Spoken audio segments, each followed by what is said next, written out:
Friends, the Ayurvedic mentor YouTube चॅनलमध्ये आपलं स्वागत आहे. तर आता नाही का आपण काय बघणार आहोत की आता तुम्हाला सर्वांना माहिती आहे की हा लेक्चर मी 9 तारखेला शूट करत आहे. जर का तुमच्याकडे जेव्हा ज्या टाईमला तुमच्याकडे लेक्चर पोहोचत त्या टाईमला तुम्हाला हा व्हिडिओ माहीत पडत, त्या टाईमला नाही का तुम्हाला द आयुर्वेदिक मेंटर यूट्यूब चॅनलबद्दल माहिती पडत. तर याच्यावर नाही का मी तुम्हाला 5 सब्जेक्टमधला 5 सब्जेक्टचा पूर्ण सिलेबस शिकवेले, पूर्ण टॉपिक लर्न केले, पूर्ण टॉपिक व्यवस्थित टीच केलेले आहेत. प्रत्येक टॉपिकच्या नोट्स अवेलेबल येतात. सर्व नोट्स मी स्वतः बनवेल येतात. तर हँड रिटन नोट्स येतात पूर्ण टोटलमध्ये, पूर्ण इझी वेमध्ये शॉर्टकटमध्ये मी सर्व सर्व टॉपिक कवर केलेले येतं जे तुम्हाला इम्पॉर्टंट येतं पासिंगसाठी तुम्ही या चॅनलला पूर्णपणे फॉलो करू शकता. तर आपण नाही का 10 दिवस, आता आपल्याकडे दिवस खूप कमी टाईम राहिलेला आहे. तर 10 दिवसामध्ये जर समजा कोणी काही रीड केलं नसेल, काही नसेल केलेलं, तर संस्कृतचं सर्वांना भीती राहते की संस्कृत विषयामध्ये कसं करू. बट माझ्यावर विश्वास ठेवा, संस्कृत हा एकदम इझी सब्जेक्ट आहे आणि तुम्ही इझिली पास करू शकता. ठीक आहे. फक्त आपण काय करतो, आपण घाबरतो. आता एक्झामचा टाईम आहे, तर या टाईममध्ये घाबरणं स्वाभाविकच आहे. आपण 1.5 वर्ष झाला अभ्यास केला नसते, थोडी संस्कृतची भीती करून टाकतात की बस संस्कृत आणि ॲनाटॉमीसाठी इतकी भीती घालून टाकतात मनात विद्यार्थ्यांच्या की नाही का ते सब्जेक्टला इतकं वाचत बसतात की ते नाही का ते बाकीच्या सब्जेक्टकडे ध्यानच देत नाहीत आणि संस्कृतच्या भीतीपोटी नाही का त्याला वाचायला घेतच नाहीत. जबकी संस्कृत एकदम इझी सब्जेक्ट आहे. तुम्ही इझिली तुम्ही तो अंडरस्टँड करू शकता, इझिली तुम्ही त्याच्यामध्ये स्कोअर करू शकता. संस्कृतमध्ये पासिंग एकदम सोपी आहे. जसं आपला मॅथ राहते त्या सब्जेक्ट आणि संस्कृत सब्जेक्ट राहते. आता संस्कृतमध्ये नाही का आपल्याला काही टॉपिक येतं जे इम्पॉर्टंट येतं, मस्ट येतं. आता तुमच्याकडे काही टाईम असो नसो, किती तुमच्याकडं कमी टाईम उरलेला आहे आणि त्या टाईममध्ये तुम्हाला सर्व रिवाईज करायचं, सर्व गोष्टी करायच्या येतात. तर जे इम्पॉर्टंट टॉपिक मी सांगत आहे ते टॉपिक फक्त तुम्ही करून जायचे. फक्त तेवढं जरी तुम्ही करून गेले तरी तुमची पासिंग आरामात होऊन जाईल. ठीक आहे. आणि याच्यावर डिटेलमध्ये लेक्चर सर्व आपल्या यूट्यूब चॅनलवर अवेलेबल येतं. सर्व मी आधीपासून घेत आहे. त्याच्यावर प्रॅक्टिस सेशन घेतलेले आहेत आपण. सर्व गोष्टी संस्कृतमध्ये तुम्हाला कुठंच अडणार नाही. पासिंगपुरतं सर्व गोष्टी मी ऑलरेडी प्रोव्हाइड केलेल्या आहेत. नोट्स ऑलरेडी प्रोव्हाइड केलेल्या आहेत. सर्व गोष्टी तुम्हाला डिस्क्रिप्शनमध्ये भेटून जातील. तुम्ही फक्त जस्ट फॉलो करा. तुम्ही ज्या टाईमला तुम्हाला हा व्हिडिओ भेटेल, ज्या टाईमला तुम्ही चॅनलवर असाल त्या टाईमला तुम्हाला कुठंच भटकायची गरज नाही. कारण की पेपरच्या टाईममध्ये काय होते, आपण नाही का 100 गोष्टी वाचायला जातो, पुस्तक वाचायला जातो. ह्या गोष्टी आता ज्यांना पुस्तक ऑलरेडी आधी वाचेल नाही, ते पुस्तक सध्या या टाईममध्ये पुस्तक रीड कोण करायला पाहिजेत, ज्यांनी ऑलरेडी 2-3 वेळा पुस्तक वाचले किंवा ऑलरेडी पुस्तक पाहिलेलं आहे. ज्यांनी समजा पुस्तक पाहिलेलंच नाही, ते जर का या टाईममध्ये पुस्तक घेऊन बसतील तर तुम्हाला 100 गोष्टी नवीन दिसतील. तुम्हाला वाटते की अरे हे पण नाही झालं, अरे ते पण नाही झालं. त्या गोष्टी महत्त्वाच्या नाहीतच ना. त्याच्यावर लोड देऊन काय फायदा. ज्या गोष्टी कामाच्या येतात, ज्या गोष्टी महत्त्वाच्या येतात, कशासाठी, पास होण्यासाठी. मी डिटेलमध्ये सर्व गोष्टी डिटेलमध्ये शिकवल्या येतात. बट आता टाईम कमी उरलेला आहे. यामध्ये नाही का कोणत्या गोष्टी महत्त्वाच्या येतात पासिंगसाठी त्या गोष्टी करा. तर पहिल्यांदा फर्स्ट ऑफ ऑल टॉपिक येते. हे सर्व लर्न करायचा टॉपिक आहे. याचे नोट्स तुम्हाला अवेलेबल आहेत, याचे लेक्चर अवेलेबल आहेत आपल्या याच्यावर सर्व. ठीक आहे. माहेश्वरी सूत्र, वर्णपरिचय, उच्चारण स्थान, प्रयत्न, संज्ञा प्रकरण आणि कारक प्रकरण, हे असे टॉपिक येतं. हे सर्वात स्कोरिंग टॉपिक येतं आणि हे इथं MCQसाठी विचारलं जातं. आपल्याला काय विचारलं जातं, MCQसाठी. पेपर 1चे MCQ इतके इझिली तुम्ही स्कोअर करू शकता की पेपर 1च्या MCQमध्ये तुम्हाला इझिली 18, 19, 15च्या प्लस तुम्ही इझिली कोणत्याच MCQमध्ये तुमचे एवढं स्कोअर नाही होऊ शकत जेवढा तुम्ही व्यवस्थित जर का टॉपिक हा केला तर तुम्ही 20 पैकी 20 पण MCQ व्यवस्थित बरोबर करू शकता. ठीक आहे. बट 1-2 आपण इकडे तिकडे मानू. आणि कारक प्रकरण आपल्याला एक SCQ पण विचारला जातो. म्हणजे टोटल हे टॉपिक नाही का पूर्ण टॉपिक इझी येतं आणि याला जास्त टाईम नाही टेकणार. आरामात तुम्ही नाही का हे 2 ते 2.5 तासाच्या प्रिपरेशनमध्ये तुम्ही 20 ते 25 मार्क आरामात तुम्ही कव्हर करू शकता. ठीक आहे. सगळ्यात पहिल्यांदा फोकस करायचा की मॅक्सिमम सिलेबस कसा कव्हर होईल, मॅक्सिमम मार्क्स स्कोरिंग कसं होईल त्याच्यावर फोकस करायचा. तर पहिल्यांदा लेक्चर सर्व अवेलेबल येतं. आधी लेक्चर बघून घ्यायचे, मग नोट्स रिवाईज करायच्या. डिटेलमध्ये पण नोट्स दिलेल्या आहेत, शॉर्ट नोट्स पण दिलेल्या आहेत संस्कृतच्या. तर तुम्ही सर्व रीड करा व्यवस्थित. तुम्हाला काही अडचण आली तुम्ही टेलिग्रामवर जॉईन होऊ शकता. टेलिग्रामची लिंक डिस्क्रिप्शनमध्ये. तुम्हाला काही प्रिपरेशनमध्ये डाऊट आला, कशासाठी पण डाऊट आला तर बिंदास तुम्ही ग्रुपमध्ये मेसेज करू शकता. ग्रुपमध्ये नाही केला तर मला मेसेज करा. तुम्ही फक्त मला कॉन्टॅक्ट करा, तुमचं सर्व प्रॉब्लेम मी सॉल्व्ह करून देतो. ठीक आहे. नंतर इथे नेक्स्ट टॉपिक येते संधी आणि समास. संधी आणि समास हे सर्व तुम्हाला माहिती आहे की एकदम म्हणजे इम्पॉर्टंट टॉपिक आहे. हे दोन्ही मिळून आपल्याला 30 मार्काचं वेटेज आहे. पेपरामध्ये 30 मार्काचं वेटेज आहे. पण आपण संधी समासला इतकं घाबरतो की आपण ते हातच लावत नाही त्याला. तर संधी समास एकदम इझी आहे. मी इझीमध्ये त्याच्यात शिकवलेले, पूर्ण त्याच्यावर डिटेलमध्ये लेक्चर घेतलेले. तर पूर्ण त्याच्यावर एक्झाम्पल एवढी एक्झाम्पल प्रॅक्टिस घेतलेली आहे. एक संधीचं आता रिसेंटलीच आपण संधीचं पूर्ण ज्या टाईमला तुम्हाला भेटेल तुम्हाला नाही का संधीचं पूर्ण एक्झाम्पल भेटतील. संधीचे मी एवढे एक्झाम्पल सॉल्व्ह करून घेतलेले, एवढे एक्झाम्पल तुम्हाला सांगितलेले तर की तुम्हाला ऑटोमॅटिक एक कॉन्फिडन्स येऊन जाईल की नाही गड्या आपण सर्व एक्झाम्पल पाहिले तर. आणि त्याच एक्झाम्पलपैकी तशाचपैकी एक क्वेश्चन तुम्हाला येईल एक्झाममध्ये. तुम्ही संधीमध्ये एकदम इझी येतं क्वेश्चन विचारले जातात, फिक्स मार्क येतात 15 मार्काचे, 15पैकी 15 तुम्हाला येऊ शकतात.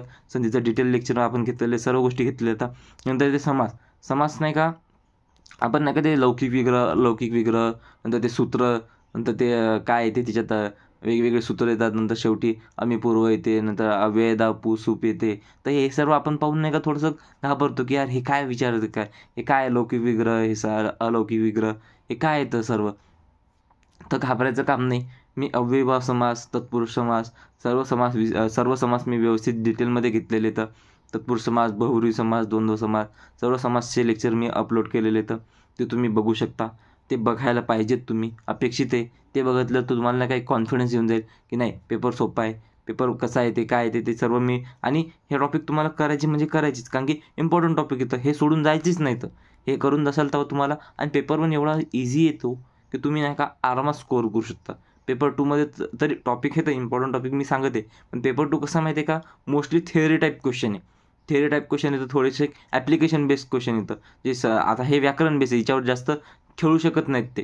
तर मला ते क्वेश्चन तुम्हाला व्यवस्थितच विचारणार येतं, जास्त टफ विचारणार नाही. तर बट त्याच्यात काय ते सेकंडमध्ये अन्वय येते, मेजर टॉपिक अन्वयमध्ये येते. तर अन्वयमध्ये कसं आहे माहिती आहे का ते थेअरी टाईप क्वेश्चन होतात. त्याच्यात नाही का तुम्ही पूर्ण जरी लिहिलं तरी नाही का त्याच्यात तुमचे मार्क कटणारच येतं. काही व्याकरणाच्या अशुद्धी होतील, काही मात्राच्या अशुद्धी होतील, तर त्याच्यात नाही का थोडे मार्क तर तुमचे कटणार येतं.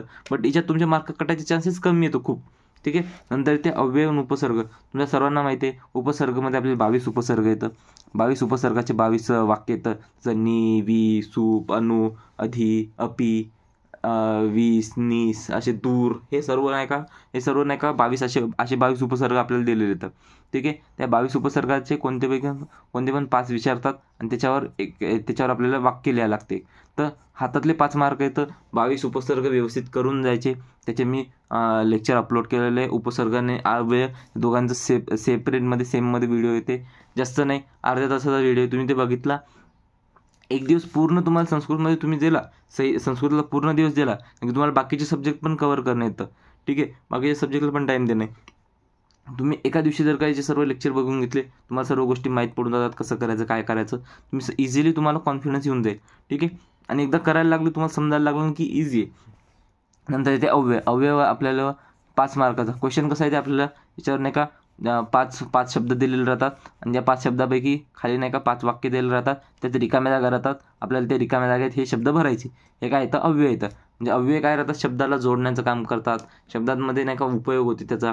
तर ही सर्व गोष्टी अव्ययची मी नाही का सर्व अव्यय जे अव्यय यूज होतात जसं की च होते, यत तद होते, नंतर अजून भरपूर उपसर्ग येतं, भरपूर अव्यय येतं. तर ते तुम्ही बघू शकता. त्याचं मी हे केलेलं आहे. अटी तटी यूज होते, अति यूज होते, इति यूज होते. तर हे सर्व गोष्टी जे अव्ययमध्ये येतात ते सर्व हे येतात. तर तुम्हाला एवढे टॉपिक तर MCQसाठी हे टॉपिक 20-25 मार्क. नंतर संधी प्रकार, समास, उपसर्ग, अव्यय हे टॉपिक तर तुम्हाला पेपर 1मध्ये मस्ट टॉपिक येतं. नंतर यामध्ये अजून धातुरूप आणि शब्दरूपाने येतात, पण ते तुम्ही नाही जरी केलं ते तुम्ही ऑलरेडी वेळेवर तुम्ही करू शकता. बट हे टॉपिक तर तुम्हाला सोडायचे नाहीतच. या सब्जेक्टमध्ये हे टॉपिक इम्पॉर्टंट येतं, तुम्ही इझिली पास होऊन जातात. नंतर ते तुम्ही काय करायला पाहिजे, जेव्हा तुमचे हे सर्व टॉपिक कवर झाले त्याच्या बाद नाही का शॉर्ट नोट्स अवेलेबल आहेत आपल्या चॅनलवर. त्याच्या शॉर्ट नोट्समध्ये बघायच्या, ते तुम्ही त्याचे प्रिंटआउट काढून घ्या. शॉर्ट नोट्स तुम्हाला 2 ते 3 वेळा एक्झामच्या आदल्या दिवशी पण तुम्ही रिवाईज करू शकता. रिव्हिजनसाठी तुम्हाला इतकं जे पण तुम्ही टॉपिक वाचाल, संहिताचा वाचाल, संस्कृतचा वाचाल, कोणत्या पण सब्जेक्टचा असाल, तुम्हाला तो रिवाईज करायचा आहे. त्याच्यासाठी नाही का नोट्स लागतात. तुम्ही पुस्तकातून रिवाईज करायला गेले तर खूप अवघड जाईल. तुम्ही नोट्स बनवले असेल त्याच्यातून रिवाईज करू शकता. बट मी एकदम सिस्टमॅटिक पद्धतीनं लेक्चरच्या हिशोबाने व्यवस्थित दिलेलं येतं. आणि तुम्हाला जर का काही डाऊट येत असेल, काही जरी प्रॉब्लेम येत असेल, तुम्ही टेलिग्राम ग्रुपवर जॉईन व्हा. त्यात तुम्हाला लेटेस्ट नोटिफिकेशन भेटतात की कोणता व्हिडिओ येणार आहे, काय येणार आहे. जे नोट्स मी बनवतो त्याच्या समजा काही टॉपिकच्या नोट्स नाही का अवेलेबल नाही, त्या मी जसं बनवतो तशा मी आधी टेलिग्राम ग्रुपवर अपलोड करतो. त्याच्याबाद त्याचा टेलिग्राम ग्रुपवर कसं तुम्ही लेटेस्टमध्ये तुम्ही अपडेटेड राहतात की चॅनलवर काय होणार आहे, काय टॉपिक येणार आहे. काय कशावर लेक्चर येणार आहे ते मी आधी तिच्यावर सांगून टाकतो की बा असं असं येणार आहे, म्हणजे तुम्हाला एक अंदाज राहतो की तुम्ही मग तयारीत राहता, तुमच्याकडे नोट्स अवेलेबल राहतात, तुम्ही ते रीड करून मग लेक्चरला बसले तर तुम्हाला अजून बेनिफिट होईल. जे जे पण विद्यार्थी माझ्यासोबत आधीपासून हे होते अटॅच येतं, जॉईन देतं किंवा जुळलेलं आपल्या चॅनलपासून, त्या सर्वांचा चांगला रिस्पॉन्स आहे, त्या सर्वांना चांगले रिझल्ट भेटत येतं, सर्वांचा सिलेबस कंप्लीट होत आहे. तर तुमच्याकडे जेव्हा पण सिलेबस तुमच्याकडे हा व्हिडिओ पोहोचल, थोडा टाईम होईल की तुमच्याकडे हा व्हिडिओ लेट पोहोचल, बट जेव्हा पण तुमच्याकडे पोहोचल त्या दिवसापासून तुम्हाला या 2-3 दिवसात व्हिडिओ तुमच्याकडे पोहोचून जाईल. म्हणून मी व्हिडिओ 1-2 दिवसाआधी काऊन पोस्ट करत आहे की तुम्हाला ज्या टाईमला व्हिडिओ तुमच्याकडे भेटेल तेव्हा नाही का, आता मी समजा करेक्ट 10 दिवसावर जर का व्हिडिओ पोस्ट केला तर काय होईल, तुमच्याकडे पोचायला 2-3 दिवस लागतील. मग त्या टाईममध्ये अजून ऑलरेडी 2-3 दिवस वेस्ट झाले, म्हणजे झालेलं आहे. त्यात आपण काय करू शकतो का नाही करू शकत, मी पण काही करू शकत नाही. आता चॅनल जसा रीच होईल तशा हिशोबानं होईल. ठीक आहे. माझा आता प्रयत्न आहे की जास्त करून सर्वांपर्यंत रीच व्हावं. हे सर्व गोष्टी मी ऑलरेडी डिटेलमध्ये घेतलेल्या आहेत, तुम्ही सर्व बघू शकता. पण हा व्हिडिओ बनवायचं काय कारण आहे, हे स्ट्रॅटेजीचे व्हिडिओ, मला स्ट्रॅटेजी व्हिडिओ बनवायला नाही वाटत. बट जर का तुम्ही ऑब्झर्व केलं तर स्ट्रॅटेजी व्हिडिओला जास्त व्ह्यू होतात. प्रत्येक जणाला काय स्ट्रॅटेजीचं बुक आहे काय माहीत, कोणाला सिलेबस कवर करायचा नाही, काही नाही, फक्त स्ट्रॅटेजी. मी स्ट्रॅटेजीचे व्हिडिओ कशासाठी बनवतो की मॅक्सिमम स्टुडंटपर्यंत पोहोचल, जेव्हा ते स्ट्रॅटेजीवर येतील. आता तुम्हाला स्ट्रॅटेजी सांगितली, पण करणं तर तुम्हालाच आहे ना. तुम्ही ज्या चुका करता, मी स्ट्रॅटेजीसोबत हे पण सांगते की कसं करायचं, काय करायचं, मी ऑलरेडी सर्व शिकवेले. ठीक आहे. तर तुम्ही लेक्चर करू शकता. तुम्हाला मराठीमध्ये तुम्हाला कुठंच पूर्ण सिलेबस देणार नाही, तुम्हाला इम्पॉर्टंट क्वेश्चनचे आन्सर भेटून जातील, काही प्रॉब्लेम नाही. पण तुम्हाला एका सब्जेक्टमध्ये पेपर प्रेझेंटेशन, पूर्ण अध्यायापासून मी शिकवलेलं आहे. संहिताध्यायांची पूर्ण प्लेलिस्ट आहे आपली, संहिताध्यायांची, त्याची संस्कृतची आपली पूर्ण प्लेलिस्ट आहे, पूर्ण संस्कृतची प्लेलिस्ट आहे. तिच्यामध्ये नाही का पूर्ण आपले हे जे टॉपिक येतं त्यात पण पेपर म्हणजे सर्व टॉपिकचं लेक्चर येतं तुमच्याकडे अवेलेबल, त्यातल्या नाही का त्याच्या नोट्स अवेलेबल येतात. ह्या गोष्टी तुम्ही सर्व बघू शकता. ठीक आहे. तुम्हाला ज्या टाईमला चॅनल भेटेल टेलिग्राम ग्रुप जॉईन करायचा, चॅनलला सबस्क्राईब करून घ्यायचं, तुम्हाला कुठंच भटकायचं काम नाही. 10-15 दिवस तुम्ही ट्रस्ट करा माझ्यावर, तुमच्या सर्व गोष्टी क्लिअर होतील.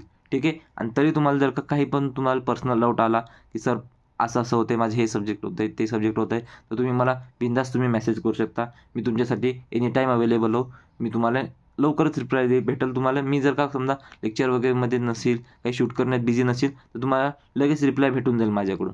ठीक आहे. तुम्ही कमेंट करू शकता, तुम्हाला जसं रीच आउट करायचं तसं रीच आउट करू शकता, तुमच्या प्रत्येक प्रॉब्लेमचं सोल्युशन होईल. ठीक आहे. नंतर इथे आता हे झालं पेपर वनबद्दल काय करायचं एवढं तर करून जायचंच. इम्पॉर्टंट टॉपिक येतं, इझी येतं, जास्त अवघड नाही. तर संधीमध्ये समासमध्ये इझी टॉपिक येतं, मी खूप प्रॅक्टिस घेतलेली आहे, तुम्ही करून घ्या. अव्यय उपसर्ग फिक्स येतं, एवढं तर करून जायचं, तुम्हाला इझी पास आउट होसाल. ठीक आहे.